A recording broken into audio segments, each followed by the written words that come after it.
护士，麻烦你轻一点。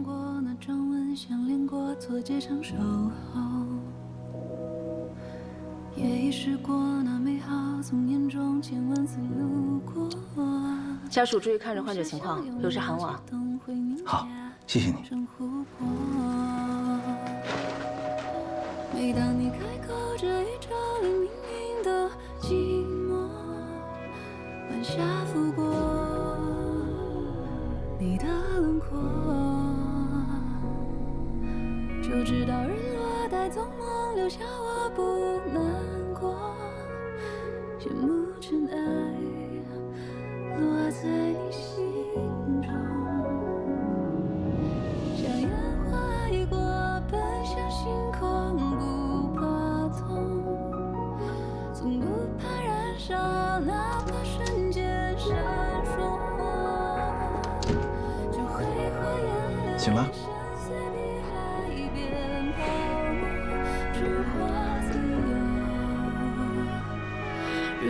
来，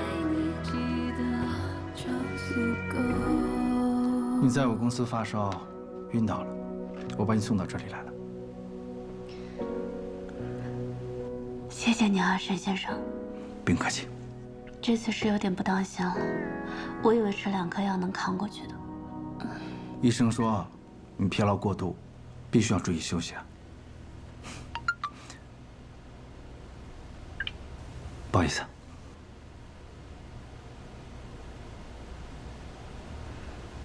沈先生，你可以先去忙，我能照顾好自己，谢谢你。是我把你叫出来的，我当然要负责到底了。等你退烧了，我还要接受你的采访。对了，医生说要多喝水。来，谢谢。刚才护士拔针之后，我怕你继续流血，所以帮你贴了创可贴。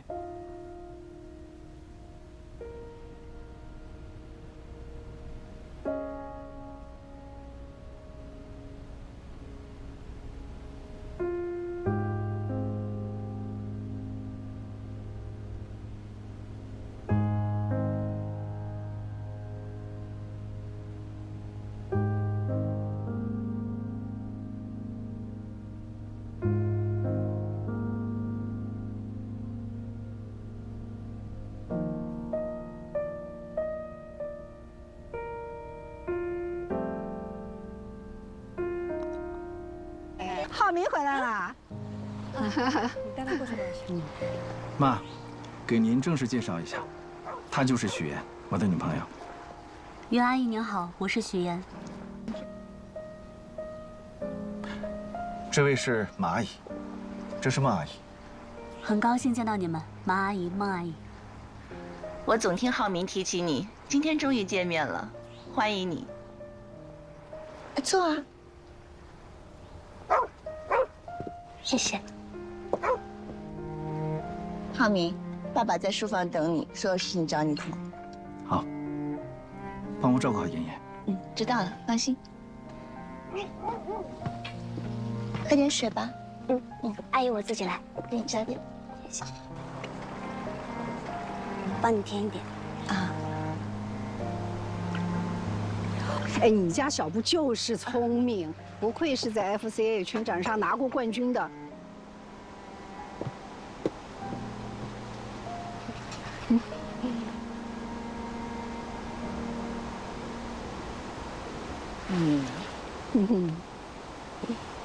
哎呀，实在是不好意思，我来晚了，带布丁去做了个美容。是啊，带他玩去吧。这位是啊。我给你介绍一下。经历过这次后，两人接触久了就慢慢在一起了。沈浩明更是带着她回家见父母，可沈母却对他不满意，处处刁难他。而为了嫁入豪门，许妍不得不捏造身份，将自己打造成白富美。可身在豪门的沈母对许妍的身份很是怀疑。一顿饭后，他开门见山地询问许妍。许妍见状，为了圆谎开始卖惨，而他说的一切都是真的，只有眼前的父母和身份是假的。他的卖惨也成功打破了沈母的怀疑。做我养父母的难处。可沈母打心眼里对许岩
身边。会办事的人不少，有格局的不多。想要抓住每一次翻盘的机会，就永远不要把希望寄托在别人身上。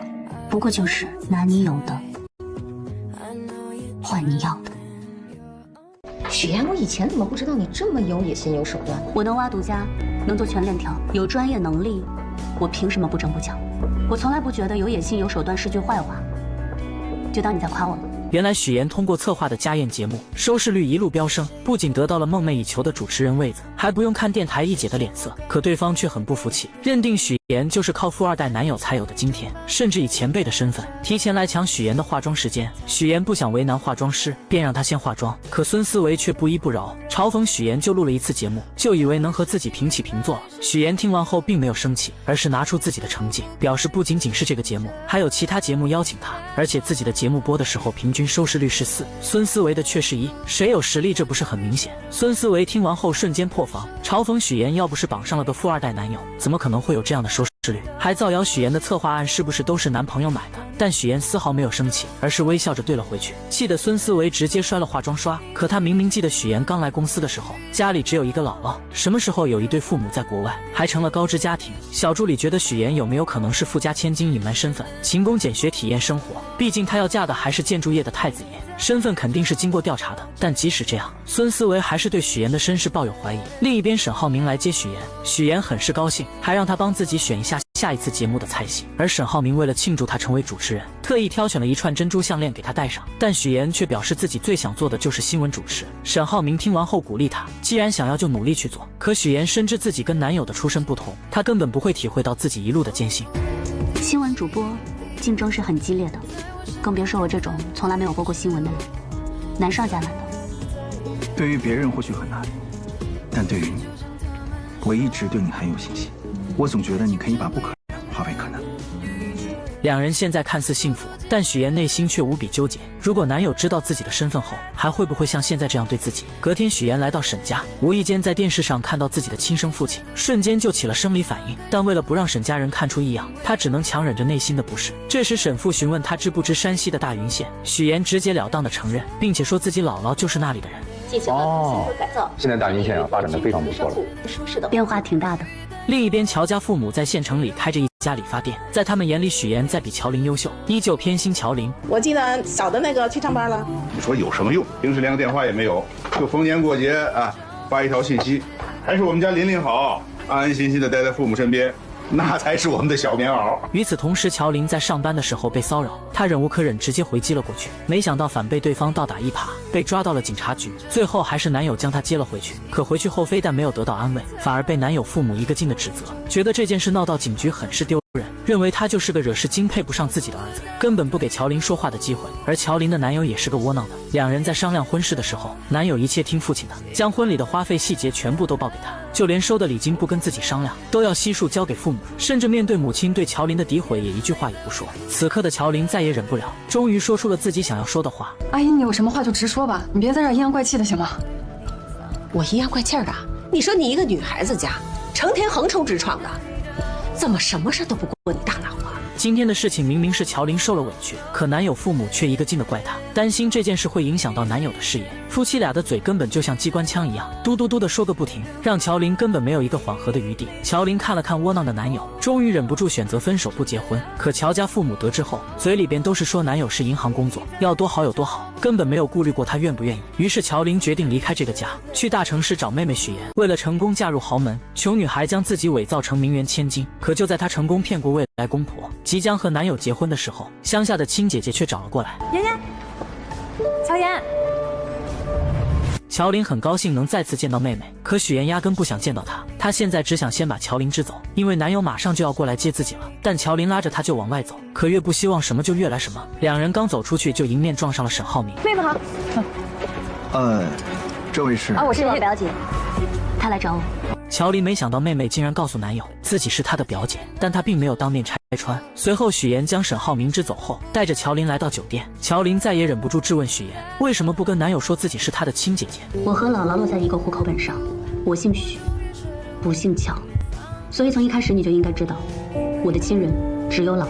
乔琳听到妹妹说的那些话，心里不伤心是假的，但她是既得利者，根本不知道许妍这么多年来所受的苦难。在她眼里，许妍就是乔家的一份子，是她的亲妹妹。可自从乔家父母将所有宠爱都给了她后，许妍就不再对那个家抱有希望了。而乔琳也没有想到妹妹会对自己这么抵触，要是知道，她说什么也不会过来找她。现在没有外人在，许妍也懒得装，直接说明自己并不欢迎这个姐姐的到来。如果她只是待几天就走的话，自己能做到现在这样已经仁至义尽了。希望乔琳能够识趣自行离开，因为她没有义务照顾这个不是亲的姐姐。说完就走了，但临走前再次强调了自己现在姓许。我姓许，许妍。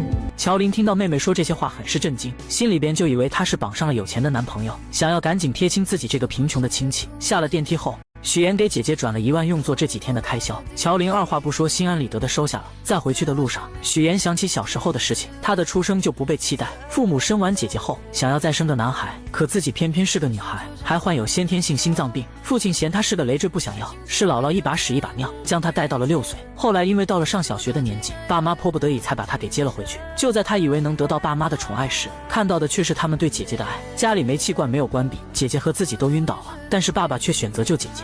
之后也发现了自己在这个家里是多余的，为了能生活下去，他变得乖巧懂事，学习成绩也是学校最优秀的。但是爸爸却因为家里困难不让自己参加高考，甚至把家里的那份钱供给姐姐复读考大学。许妍真的忍不住了，觉得爸爸根本就不爱自己。我究竟做错了什么吗？我不明白，我不明白为什么你们要一次一次的证明你们有多么不爱我？为什么？我为什么要成为你们的女儿？小时候的许妍根本就不明白自己到底做错了什么，为什么所有人都不爱自己，自己只有姥姥。爸爸的那一巴掌打在她的脸上，许妍觉得自己真的是被亲人抛弃的人。她跑着回家找姥姥。姥姥，来了来了。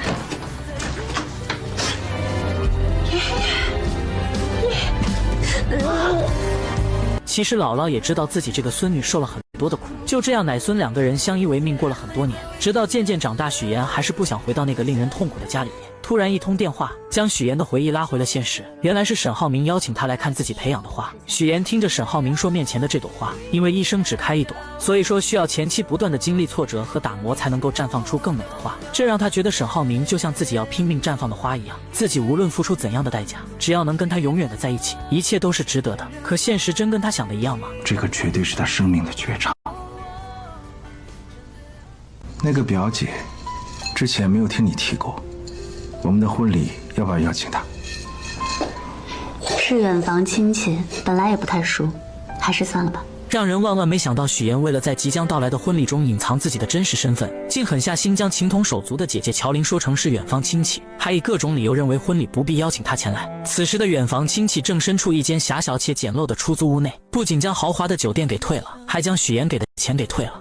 给个台阶还不下了，臭妹妹，臭许妍，当没你这个妹妹。然而就在乔琳独自在出租屋内时，手机突然收到一条信息，竟是她的前男友发来的。原来前男友这次是因为父母的事情，想要向乔琳道歉，并且请求她能够回到自己身边。可乔琳早已看清了这个渣男的真面目，面对他的请求，只冷冷地在手机上回复了一个滚字。可这渣男并不死心，为了请求乔琳的原谅，他竟来到了那间他们曾经熟悉的理发店。乔琳的父母满心欢喜，还满心期待着能和这位曾经的女婿一起喝酒聊聊天。然而渣男却带来了一个让他们震惊的消息，乔琳已经离开了。我们俩分手了。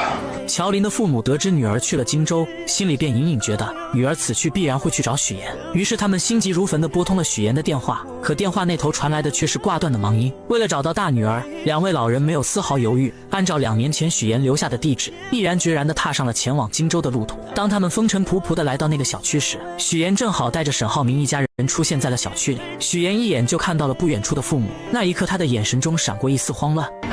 小妍，妍妍。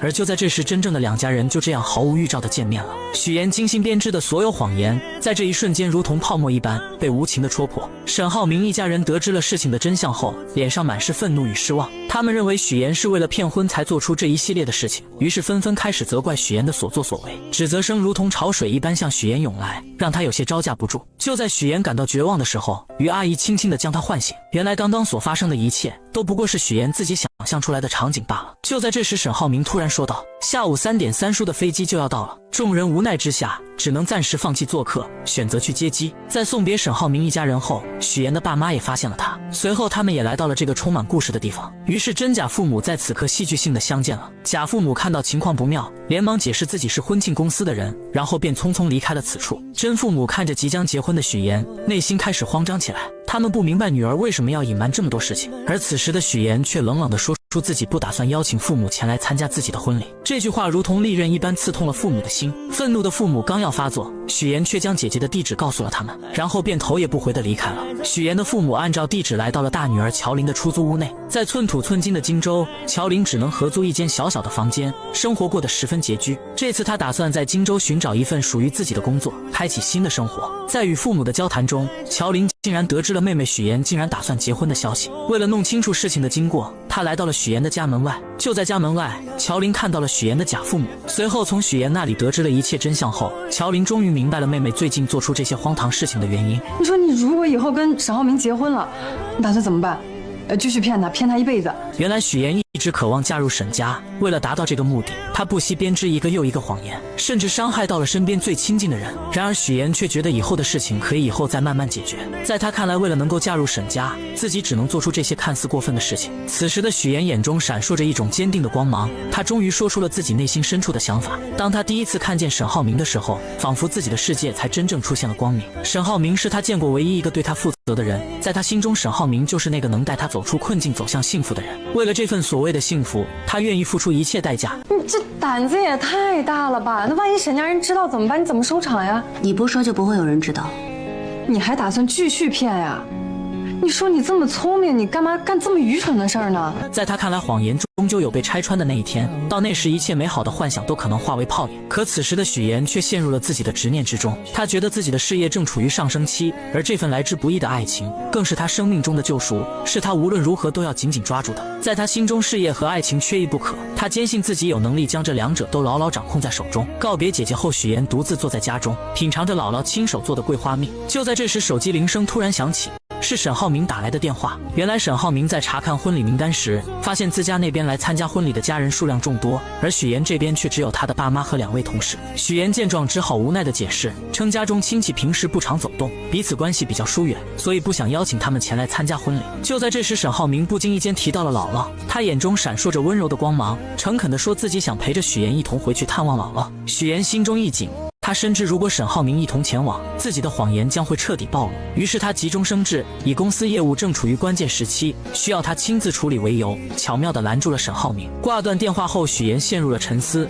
他绞尽脑汁地思索着该如何继续圆这个谎言。就在这时，母亲的电话打了进来。母亲在电话那头鼓起勇气说，自己毕竟是许妍的父母，无论如何都想要参加女儿的婚礼。然而没等母亲把话说完，许妍便心急如焚地挂断了电话。为了防止再次出现类似的意外，他迅速将电话备注中原本的妈改成了母亲的真实姓名。经历了这场电话风波后，许妍决定搭乘大巴车回到那个熟悉的姥姥家。当大巴车缓缓停下，高叔开着那辆三蹦子前来接他。坐在三蹦子上，许妍才真切地感觉到自己回到了家乡，回到了那个充满温暖和回忆的地方。三蹦子一路颠簸前行，终于停在了姥姥家的小院前。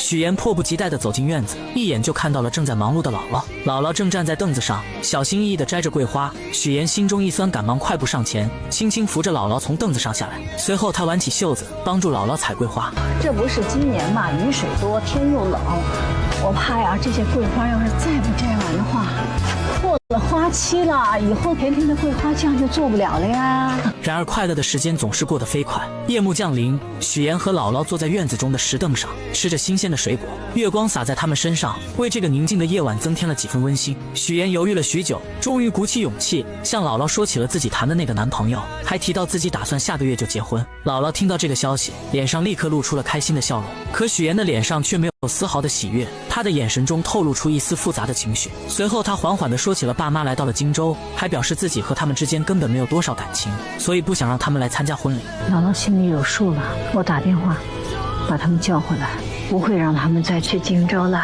姥姥看着自己一手带大的许妍，她原本打算把许妍的婚礼办得漂漂亮亮的，让所有人都看到她的幸福。然而许妍却委婉地说起路途太远了，不希望姥姥太折腾。可听到许妍这样说，她知道许妍有自己的难处，于是姥姥便说起自己不想去了，并让她以后带来结婚照片就行。那一夜对于许妍和姥姥来说都是一场揪心的夜晚。当许妍将剩下的水果放进冰箱时，意外地看到了冰箱中满满的都是姥姥亲手做的桂花蜜。那一瓶瓶桂花蜜仿佛是姥姥对她无声的爱。许妍再也忍不住了，泪水夺眶而出，顺着脸颊滑落。对姥姥的感情在这一刻终于彻底爆发，那些被她压抑在心底的思念和愧疚，如同决堤的洪水一般汹涌而出。我一定会接你到荆州去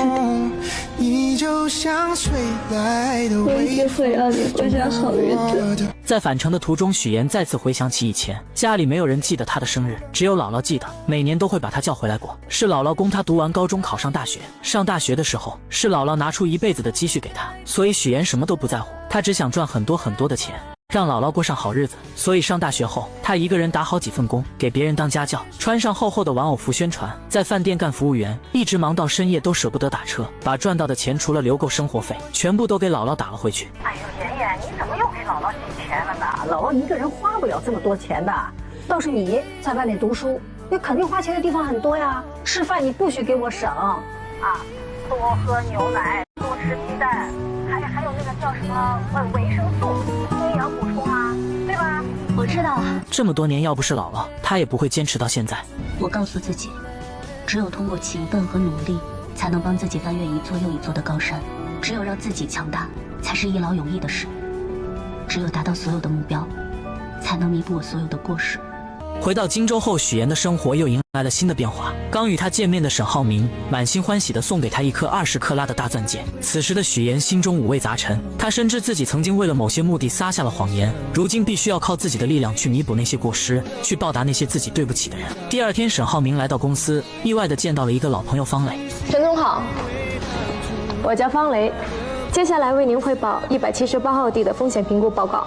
方磊身着干练的职业装出现在沈浩明面前，随后他开始有条不紊地给沈浩明介绍对于本次竞拍土地的看法。他的见解独到而深刻，让沈浩明不禁对他刮目相看。下班之后，沈浩明特意找上了方磊，他心中充满了好奇，便问起方磊为何一声不响地回国，并来到自己的公司。方磊嘴角微微上扬，打趣地回绝了这个问题。接着他拿出了一张曾经大学时期沈浩明送给自己的衣服照片。你大二的时候，在皮划艇大学生联赛上赢得了这件奖品，我说喜欢，你二话不说就送给我了，我超级开心。然而他们二人的举动却被一旁的许岩看得一清二楚。许岩发信息告诉沈浩明自己已经到楼下了。接到信息的沈浩明下意识地向方磊展示起手中的戒指，语气坚定地说自己准备结婚了，还表示有机会会介绍给他认识。说完他便匆匆告别了这位老同学。但很快许岩和方磊便迎来了再次见面的机会。许岩打听到方磊在学做菜，便也来到了厨房之中。他装作不经意的样子，说起二人似乎在金达集团见过。方磊微微一愣，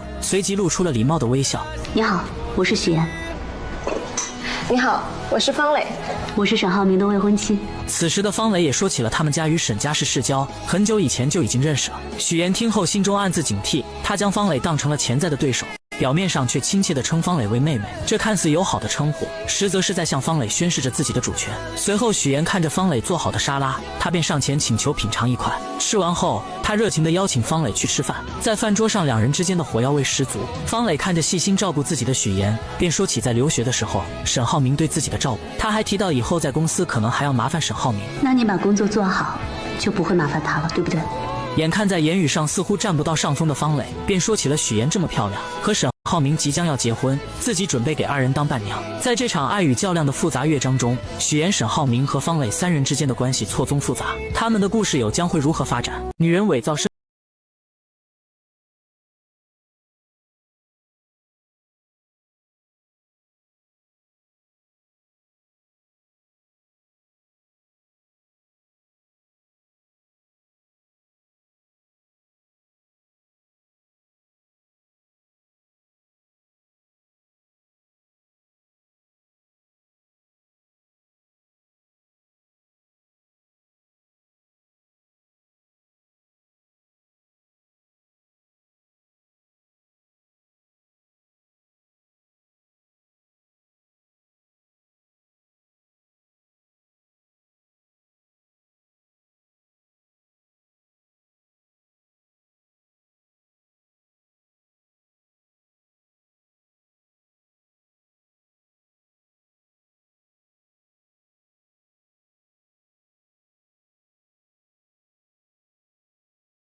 他一见面就跟我装亲热装姐妹，不就是想知道我们什么关系吗？许岩就这样默默看着女人对沈浩明表白，脸色很是平静。隔天，沈浩明和许岩准备去度蜜月，白莲花又出来恶心许岩，说以前沈浩明带着他去过好多地方，吃过好多餐厅。许岩丝毫不示弱，直接反击回去：你浩明哥还带你去过哪些地方？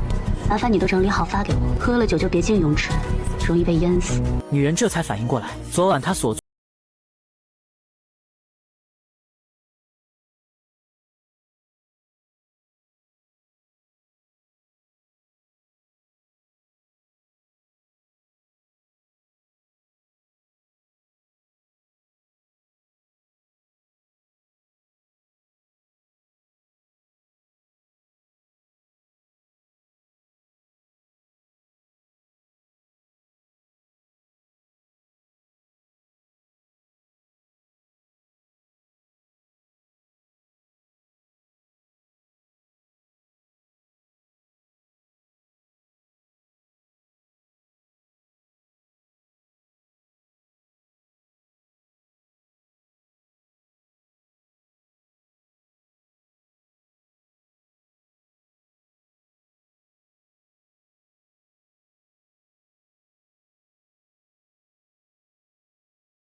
来到荆州后干起化妆品推销员的乔琳，竟然意外地遇上了自己大学时期暗恋的同学于一鸣。刹那间，乔琳心中涌起一阵惊喜。然而就在她刚要迈出步伐追上去的时候，舍友突然冒了出来将她拦住。我要试妍妍。哦，原来舍友是来试用化妆品的。乔琳心中虽有些无奈，但还是热情地接待起来。可谁能想到舍友这一试用，便耽搁了乔琳大量时间，而且最终一个化妆品也没买。乔琳无奈之下只好拿出规定，告知舍友一个人1周只能试用6次化妆品。没想到舍友不但不理解，反而声称之前没这个规定，还警告乔琳小心自己投诉他。说完便匆匆离开了，留下乔琳呆愣在原地。下班后，乔琳拖着疲惫的身躯回到出租屋，刚进门就意外听到了舍友在打电话。你们别舍不得花，早上吃几个鸡蛋都算来算去，能几个钱呀？好，知道你能赚，但是自己要照顾好自己啊。从电话内容中，乔琳得知舍友省下化妆品的钱是为了能让远在老家的父母过上好日子。这一刻，乔琳心中五味杂陈，被舍友的孝心深深打动。她没有丝毫犹豫，拿出一堆化妆品送给了舍友。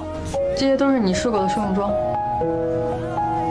我带了点新的回来给你，以后你就自己在家画吧，别去柜台麻烦我了啊。你老去柜台麻烦我，我就净得伺候你了，我怎么赚钱呀？舍友收到化妆品后，或许也觉得过意不去，便搬来一箱牛奶作为感谢。这份朴实的情谊让出租屋里的氛围多了几分温暖。可命运似乎并未打算就此放过乔琳。第二天在库房搬运物品时，意外突然降临，经理接了个电话的间隙，乔琳的手臂不慎被上方掉落的货物砸到，钻心的疼痛袭来，但乔琳咬着牙还想坚持继续工作。好心的经理见状赶忙劝说她去医院，于是在舍友的陪同下，二人匆匆赶往医院。来到医院后，乔琳独自走进门诊室，医生一番熟练的操作后，成功将乔琳的手臂复位，并给她戴上了手臂吊带。你还真是一点没变啊。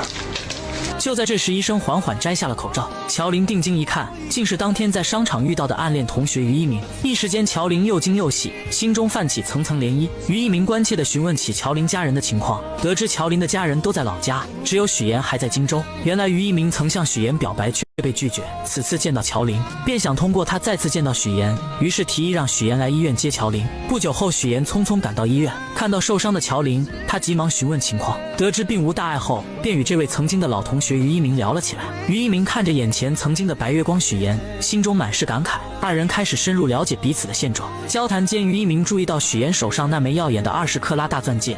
你结婚了？上个月。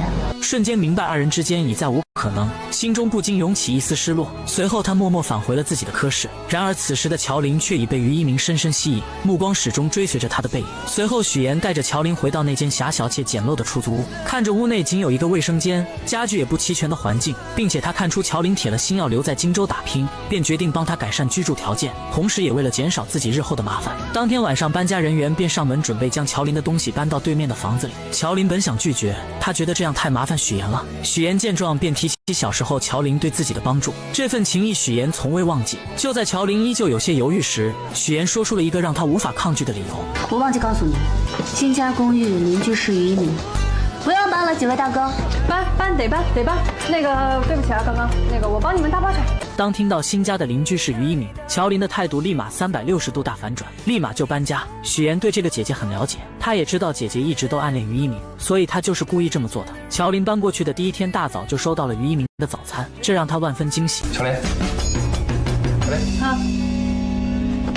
你手不方便，给你买的早餐。许妍一心盼着姐姐乔琳能过上好日子，她不仅精心安排让于一鸣成了乔琳的邻居，还特意拜托于一鸣在生活上多多照顾姐姐。对，一会儿我把食堂菜单发给你，中午想吃什么你就告诉我。走了，拜拜。此刻的乔琳拿着手机专注地翻看着菜单，脑海里满是对未来生活的美好憧憬，却不知一场风波正悄然酝酿。另一边，许妍的前男友林涛正在家中遭受父母的严厉训斥。原来林涛父母得知乔琳的父母购置了一处门市房，便不假思索地认定那是用了他们给儿子的彩礼钱。老两口气愤不已，责令儿子立刻去把彩礼钱追回来。林涛无奈之下只得发消息给乔琳，却惊愕地发现自己的微信和电话都被拉黑了。走投无路的他只好前往荆州去找已成为家宴主持人的许妍。当林涛赶到许妍之处，却被安保人员以没有证件为由拦了下来。他他心急如焚，却又无可奈何，只能眼巴巴地望着里面，心中满是焦急与愤怒。而此时的许岩正和于一鸣在公司外面的餐厅见面。然而二人见面，一方面是为了感谢于一鸣对乔琳的照顾，另一方面于一鸣也希望能劝说许岩和乔琳缓解关系，让他们成为真正的姐妹。然而许岩心中有着自己难以言说的过往，那些经历如同伤疤，不愿轻易被人揭开。他打断了于一鸣的话，表示保持现状就足够了。就在这时，林涛竟意外找了上来，他看到许岩和于一鸣在一起，顿时怒火中烧，认定是许岩在背后捣鬼，才导致自己和乔琳分手。许岩见状急忙起身准备出去和林涛好好解释，可林涛情绪激动，一把将他推倒在地。恰在此时，许岩突然瞥见之前刁难自己的同事出现在餐厅外面，他深知自己目前的身份不宜暴露，情急之下便对林涛说可以带他去见乔琳。林涛信以为真，二人匆匆离开了餐厅。等那位同事来到餐厅时，于一鸣并未提及刚才发生的事情，表示刚刚二人只是撞在一起，没什么事情。随后许岩带着林涛来到一个相对安静的地方，将事情的来龙去脉一五一十地说给林涛听。可林涛却固执地认为分手是别人的错，始终不肯面对现实。许岩见状严肃地告诉他，二人已经分手，没有任何关系了，不允许他再去干涉乔琳的生活。为了彻底解决此事，许岩还提出自己可以把彩礼钱全还给他。然而林涛却依旧不依不饶，眼看没办法从许岩这里得到满意的结果，竟准备去许岩的公司耍无赖。这准是彩礼的事吗？我要的是人。我不知道。不说是吧？那我就天天来，我上你们单位去要人，上你婆家去要人。你不是下去挺好吗？我让他们了解一下，你到底在外边干了些什么见不得人的事儿。许岩看着眼前这个如此不讲道理的人，心中满是厌恶，压根不想再与他纠缠。随便你。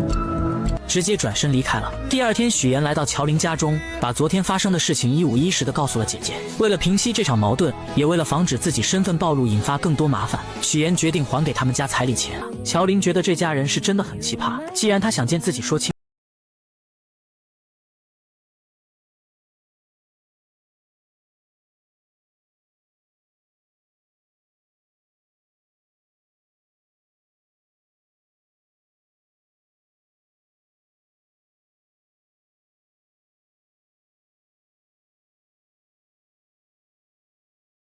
然后他就会把这件事情闹得人尽皆知了。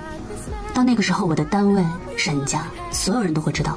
我还以为你是在为我着想呢，原来是怕自己谎言被拆穿了。就在两人讨论这件事的时候，殊不知沈浩明也知道了，他默默地帮许岩处理，让助理调查林涛的工作情况和人际关系。不出半天，林涛父母的银行卡就收到了一笔钱。如许岩所料，钱一到账，他们就打电话让儿子回来。可林涛就是不听，非要见到乔琳了解事情真相才肯回去。但通过沈浩明的发力，隔天银行就把林涛给叫回去了，还以他优秀为由，要给他增加工作任务。领导的这波夸奖让林涛有些丈二和尚摸不着头脑。同时意外的还有许岩。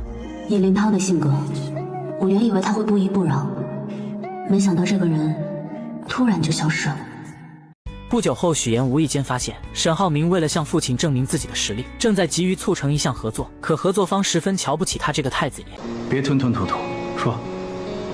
黄总说你是太子爷。令人始料未及的是，沈浩明志在必得的18号地项目竟横生波折。对方公司黄总听闻沈浩明是太子爷，并不想与他过快的签订合同。沈浩明面对这突如其来的状况，虽心中恼怒，却也无可奈何。无奈之下，他只能暂时按照原计划继续推进相关工作。回到家中，妈妈看着沈浩明疲惫又烦闷的神情，心疼不已，便劝说他刚进公司，很多事情处理起来难免棘手，有些难题还是先让你爸爸去解决为好。毕竟面对新人，合作时难免会有所顾虑。沈浩明听着妈妈的话，心中五味杂陈。他知道妈妈是为他好，但自己内心的那股倔强和想要证明自己的决心，让他一时难以接受这样的安排。就在这个时候，许岩敏锐地察觉到了沈浩明此刻的烦闷与苦恼，他看在眼里，疼在心里，决定要为沈浩明做些什么。到了晚上，许岩轻轻拉着沈浩明的手，二人一同来到了泳池旁边的台阶旁。许岩从女佣那里打听到，台阶上有一处沈浩明小时候做的石雕。原来小时候这处台阶缺失了一角，父亲本想着找人修补，却被年幼的沈浩明拦了下来。沈浩明凭借着自己稚嫩却充满创意的想法，亲手制作出了这个石雕。此刻在柔和的月光下，许岩看着石雕上面有一只小熊和一扇窗户，他意识到这只小熊就如同小时候的沈浩明，躲在房间中。虽然内心可能充满了孤单与无助，但他却总是把所有的不开心都深埋在心底，只展现出开心快乐的一面给外人看。所以我就给他安了一盏小灯，希望可以驱赶走那些不开心的阴霾。不再这么孤单。也就在这个时候，许妍希望沈浩明能明白，真正的伴侣不仅能看到他的光芒，更能与他一同分担生活中的风雨。终于，浩明被许妍的真诚和温暖所打动，那道一直紧闭的内心防线渐渐有了松动的迹象。他轻轻将许妍拥入怀中，二人在这静谧的夜晚紧紧相依。为了帮助沈浩明解决18号地项目的难题，许妍开始四处奔走，积极打听对方公司黄总的消息。经过一番不懈的努力和多方打听，他终于得知黄总为人十分古怪。原来黄总的老婆曾经身患重病，黄总不顾一切地放下所有的工作和生活，全心全意地陪着老婆四处看病。然而尽管他付出了所有的努力，倾尽了所有的心血，最终还是没能保住老婆的生命。这件事对黄总的打击极大，将他原本平静的生活彻底打乱。此后他的许多行为都变得十分奇怪。如今他在世上唯一的亲人，就只剩下在养老院的岳母于淑芬。于是一个计划在许妍的脑海中逐渐成型。第二天，许妍以捐款的名义精心准备后，成功来到了养老院。在与工作人员一番客套的交流后，他便怀着忐忑又期待的心情，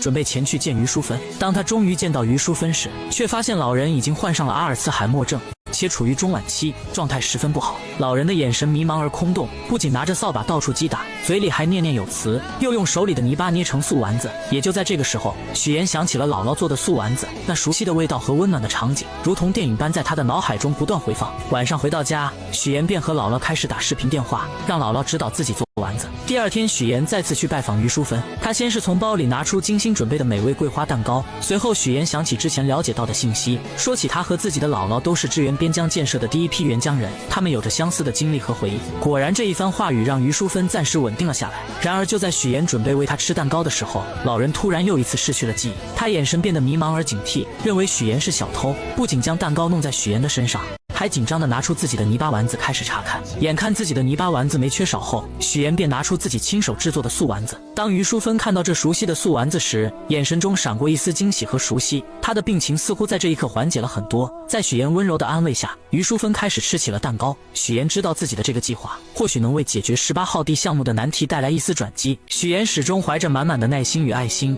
一次又一次地来到养老院陪伴于淑芬。她知道，对于患有阿尔茨海默症的老人而言，陪伴与关怀是治疗病情的良药。许妍日复一日来到养老院，陪于淑芬坐在电视机前，和她一起看着那些充满生活气息的电视节目。锻炼时间到了，许妍会和于淑芬一起做操。到了吃药的时间，许妍更是格外用心，想方设法看着老人把药吃下去。终于在许妍日复一日的悉心照料下，奇迹终于出现了。于淑芬的病情有了明显的好转，她那原本混沌的眼神中渐渐有了清晰的光彩，甚至还能清晰地认出这个一直陪伴在她身边的女孩。您刚才叫我什么？真君许妍。您记得我名字了？我一直记着你的名字呀。于淑芬病情的好转，自然也引起了黄总的注意。黄总平时工作繁忙，很少有时间来看望岳母，但每次来都能看到许妍在这里无微不至地照顾着老人。他看着许妍耐心地为岳母做出的这些事情，心中涌起一股深深的感动。他意识到这个女孩是多么的伟大，于是黄总开始多方打听许妍的身份。经过一番努力，他终于得知，原来这个一直默默照顾自己岳母的女孩，竟然是沈浩明的妻子。随后黄总约上了沈浩明。这段时间，你爱人许妍经常去照顾我岳母，我岳母的病情也得到了缓解，状态也比之前好了许多。难道你不知道？他没有跟我说过。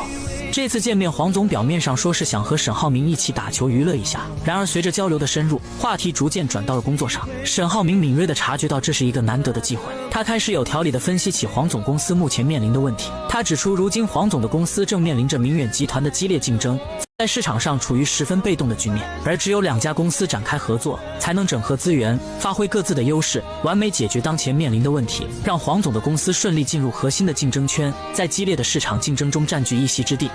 打完球一起吃个饭，到时候详聊。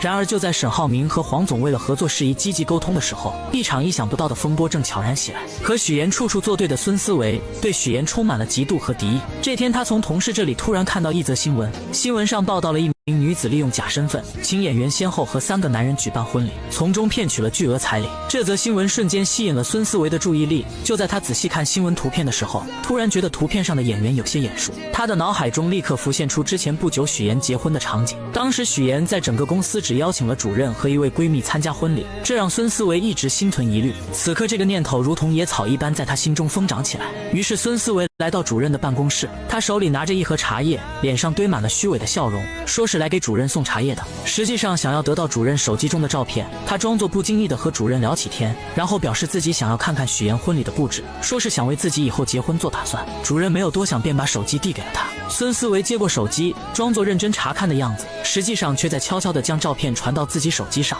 得到照片后，他迫不及待地开始对比刚刚看到的新闻。果然，他发现照片上的两个人竟然出奇的相像。此刻许妍的父亲是演员的事情暴露无遗，孙思维觉得这是一个绝佳的机会，他立刻找到了自己多年来一直联系的狗仔，在狗仔的指引下，成功找到了许妍的假父亲。孙思维和狗仔气势汹汹地来到假父亲面前，准备拉着他上车，想从他口中套出更多关于许妍的秘密。然而这位假父亲显然不愿意配合，他皱着眉头，一脸不悦地表明自己根本不认识许妍，还强调自己压根都不姓许。他试图挣脱孙思维和狗仔的拉扯。你别着急，我现在不需要你承认什么。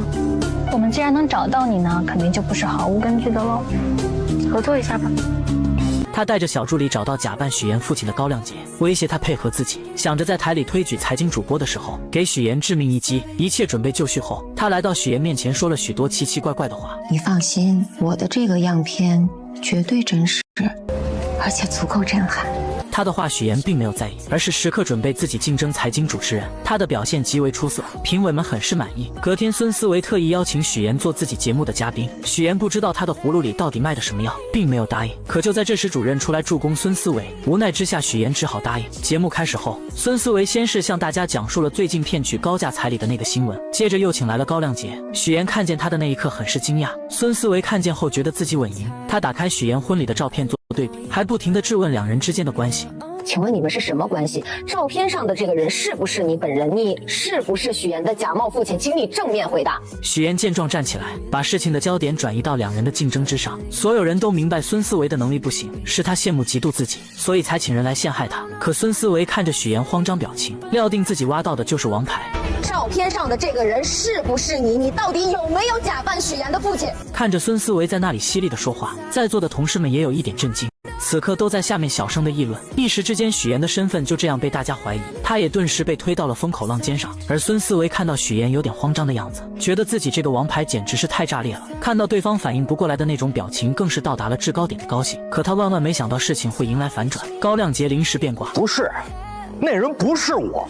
高先生，您这儿有块胎记对吧？啊，对，我这儿有胎记，你看这儿。大家拿出照片仔细对比，发现婚礼上的男人脖子上根本没有胎记。原来许妍在孙思维威胁自己后，便猜到他可能查到了一些东西，于是他约见了高亮杰，商量做了这场局。而且早在之前，许妍就让男人遮盖胎记，也算是他的一张保命符。此刻的孙思维彻底懵了，他认定两人就是串通好了。串通好了是吧？在这给我做局呢！我劝你冷静一点。这场闹剧就这样结束了。因为节目失误，孙思维就这样被主任停止，还失去了竞选财经主持人的机会。事后许妍找到孙思维，让他不要再想着对付自己。孙思维很是气愤，责骂许妍就是个无所不用其极的骗子，连给自己提鞋都不配。而许妍并没有反驳回去，他余光中瞥见沈浩明来了，于是他故意靠近孙思维，激怒了这个蠢货。如许妍所料，女人被激怒后狠狠扇了他一巴掌。沈浩明看见后立马冲过来关心许妍，而许妍则换上一副被欺负楚楚可怜的模样。你演什么呢？你是孙思维？我是。通知法务部放下所有手头工作，我爱人遭遇职场霸凌，让他们马上出方案追究他的责任。他叫孙思维。孙思维终究为自己的蠢付出了代价，而许妍则顺利成为了财经新闻的主持人。欢迎收看财经新闻，我是主持人许妍。穷女孩捏造千金身份嫁入豪门后，用自己的实力不仅帮丈夫拉到了合作，还让婆婆对她百依百顺，甚至家里的保姆都对她的印象改变。我觉得你现在跟以前不太一样了。哪里不一样？你现在啊，更像这个家的女主人。唯有家里的小弟弟对她意见颇大。原来自从许妍嫁给沈浩明后，大家都开始各自忙碌，从来没有人在乎弟弟浩辰的感受。为了引起大家的注意，浩辰不是在学校打架，就是各种闯祸。老师三天两头的给沈母打电话，沈母虽然是豪门太太，但也害怕老师的电话。同时他和沈父应酬很多，根本没有时间去处理这些事情。他见许妍很有耐心，便让他帮忙带浩辰。而他刚把许妍拉进家长群，就看到班主任在群里发浩辰跟同学发生冲突，还把人家给打伤了。许妍看了看看正在逗狗的婆婆，只能硬着头皮去学校处理。处理完后，她本想着跟浩辰谈一谈，想知道他闯祸的原因，可浩辰并没有理会她，直接离开了。回到家后，许妍将学校的事情告诉了众人。婆婆嫌麻烦，决定将浩辰送去国外读书。这番话正好被回来的浩辰听见，他以为是许妍告状，才让妈妈起了送自己去国外的念头，因此把自己受到的所有冷落都怪在了许妍身上。你来了，先是让我哥喜欢上你，然后又讨好我爸妈，让他们都喜欢上你。结果没想到我不吃你这一套，然后你就想把我赶走，对不对？对。我告诉你，我是绝对不会出国的。这番话让许妍明白，小孩之前所做的那些事情，只不过想让家人的关注罢了。知道原因就会得到解决的办法。许妍表示，只要他保证不再发生今天这样的事情，自己有办法不让他出国。这又是什么招？隔天，浩辰去学习马术，往常都是哥哥来陪自己的，今天却是许妍来的，这让他内心无比失望。而为了吸引哥哥和爸妈的注意，他松了马镫，故意摔到地上造成骨折。这方法确实好用，爸爸妈妈和哥哥都陪在他身边，可也就见效一回。沈母请来护工后，就因为工作和沈父匆匆离开。沈浩明嘱咐了许妍后也离开了。看到自己又是一个人，男孩将气都撒到了护工身上。不要你走，不要你不要就不要走。人呢？太不像话了，不是大仙人。许妍看见后，默默地将地上的东西捡了起来，并表示这4个星期都是他陪着，要是再不听话就收拾他。浩辰一听，立马来了鬼点子，他开始使唤许妍，一会要吃水果，一会要喝水，挑3拣4的，就是故意为难许妍。但许妍并没有惯着他。哥在的时候你就当乖小孩，你哥走了你就欺负我是吧？我是伤员，我是小孩，你欺负我，你看我哥怎么收拾你。两人独自相处下，浩辰不再排斥许妍，许妍也用自己的方式靠近这个孩子。通过自己的方式，许妍成功和浩辰成为了好朋友。晚上，沈浩明赶了过来，许妍将自己录的视频拿出来给他看，明显能看出来男孩是故意的。现在的许妍是最懂浩辰的，因为浩辰想要的也是自己当初最想要的。小时候为了让爸妈注意自己，他也曾用过这个招数，可只要姐姐一出现，爸妈所有的爱都会加注在他身上。一个幸运的童年可以治愈一生，但不幸的童年要用一生去治愈。两人并不知道，弟弟根本没有睡觉。自此后，许妍成为这个家里浩辰最喜欢的人。而许妍为了帮浩辰完成心愿，她把画本拿给公婆看。在浩辰的世界里，爸妈回到家永远拿着手机，而自己则躲在孤僻的角落里。所以浩辰想要的不是 iPad， 也不是手机，他想要的可能是你们最珍贵的东西，就是时间。知道这件事后，沈父沈母也意识到他们的错误，于是他们都抽出时间陪伴浩辰，而就只是陪着看看电视。浩辰都是无比开心。沈浩明将这一切都看在眼里，为此特意送了许妍一辆红色的跑车。那么沈浩明到底有什么秘密瞒着许妍？他知道许妍的身世，又为什么要和许妍结婚？而许妍每帮他一次，都会拿出一样东西当做奖励。但不管沈浩明到底爱不爱许妍，这个家已经离不开许妍了。不管是沈浩明还是弟弟，就连婆婆也是一样。可回来了。怎么了妈？下个月初就是晨晨的生日，你看咱们怎么给他办好？他喜欢你，你想个主题，他肯定喜欢。我想想，事情交给你，妈最放心。自从许妍当上财经新闻的主持人后，全家人都围在电视剧前看她。婆婆为此还特意挑选了一套珠宝送给她。此刻的许妍第一次感受到了久违的幸福。可就在她以为这种幸福会一直持续下去的时候，突然出现了一个不速之客。楼下大厅有一个姓周的先生找你。你还记得吗？我们俩第一次见面也是在咖啡店。谁也没料到这位周先生与许妍竟有过一段意外交集。当年的许妍和周先生都在咖啡店内，各自与工作中介交谈着。许妍正为简历上父母职业一栏而苦恼，然而就在她愁眉不展时，面试官竟提出一个荒唐要求，让许妍在资料上作假，写成有国外经商经历。许妍一时陷入两难，内心纠结万分。就在这关键时刻，周同学挺身而出，及时阻止了许妍的作假行为。他认真地对许妍说，这种作假一旦被揭露，之前积累的所有信誉都会毁于一旦，未来的路将会布满荆棘。许妍听后陷入沉思，经过再三权衡，她最终决定以诚相待，如实填写资料。中介见无法忽悠许妍，便以各种理由拒绝为她介绍工作，随后气冲冲地离开了咖啡店。你这样，你这单我就做不了了，好吧？佣金有糊也不拿了。哎，什么情况？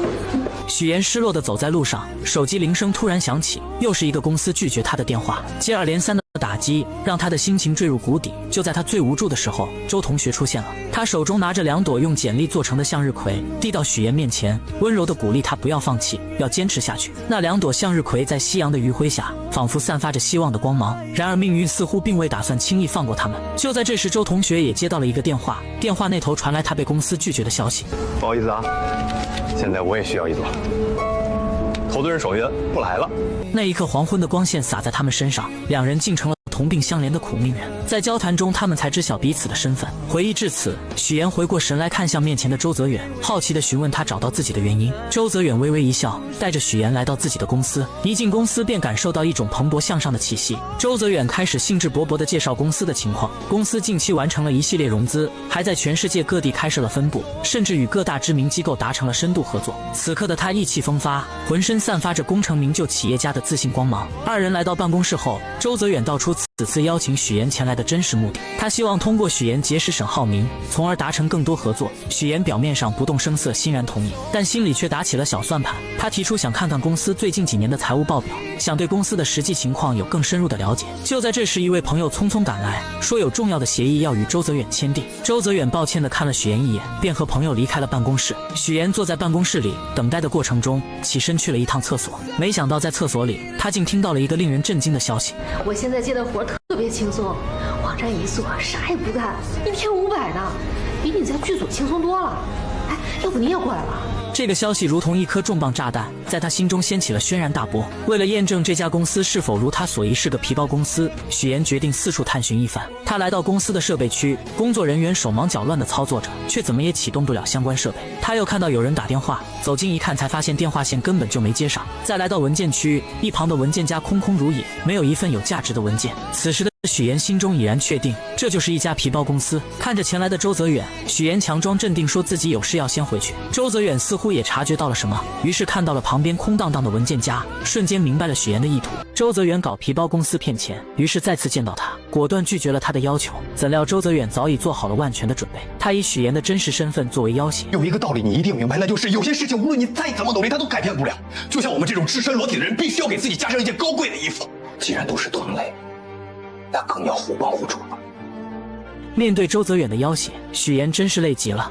回到家后，听见婆婆叫她，只能强颜欢笑的应对。明天婆婆的闺蜜马阿姨要带一个人来家里做客，不知道该做什么。许岩立马给出了意见，可她怎么也没有想到马阿姨带的人竟是周泽远。在喝茶的时候，周泽远不停忽悠两人，许岩只能眼睁睁看着他胡说八道。他不敢帮周泽远，更不敢揭穿他的真面目。实在听不下去的他借口接水离开了。可没想到周泽远竟追了过来，他彻底撕破脸皮，逼迫许岩让沈浩明投资。让你老公投资的事儿，我是跟你聊呢，还是跟你婆婆聊？你的商业计划书和你的财务报表，无论是我婆婆还是我先生看，都会发现漏洞。不要再想注资的事情了。周泽远见许岩不上当，继续忽悠他，表示只要沈浩明一小笔的投资就行。但聪明的许岩很快就识破了他的阴谋。周泽远要的不仅仅是钱，他最想要的是沈家的名声，借沈家的势力骗更多的钱。你现在所做的一切都是敲诈勒索，是犯罪。乔妍，我突然发现你这么维护沈浩明，这么在意他，你原来是个纯爱战士啊！我今天听到的最滑稽的故事，说一个贫寒女骗子嫁入豪门，她不是为了钱，她居然玩起了纯爱。你说这是不是比天方夜谭更？许岩直接泼了他一身水。本以为周泽远会收敛，怎料他直接找到沈浩明这里，当着许岩的面在雷区不停的试探。此刻的许岩害怕他说出真相，更怕沈浩明被自己连累。许岩没跟您说吗？是他约我过来的。我事情太多了，忘记跟你说了。没事。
后，乔林不停地看着许妍。来之前，乔林咨询过律师，以许妍现在这种情况，即使以后身份暴露了，沈浩明只要是真心爱她的话，也是不用负任何法律责任的。许妍听完后，心里边有些高兴，没想到乔林也会考虑自己。两人就这样漫无目的地走在大街上，突然许妍看到旁边坐在一起听歌的两个女孩，想起小时候放学，她经常会盯着 MP3 看，但因为懂事，从来都没有主动跟父母提过。乔林发现后，直接将自己的送给了她，姐妹俩就这样一起听着歌回家了。现在长大了，虽然说姐姐有些没心没肺的，但还是想着自己。许妍就是这样一个纠结的人，她不想被原生家庭困住，但只要他们对她好一点，她都会释怀以前的痛苦。爸妈从小就宠爱姐姐，不理她，可听到爸爸得病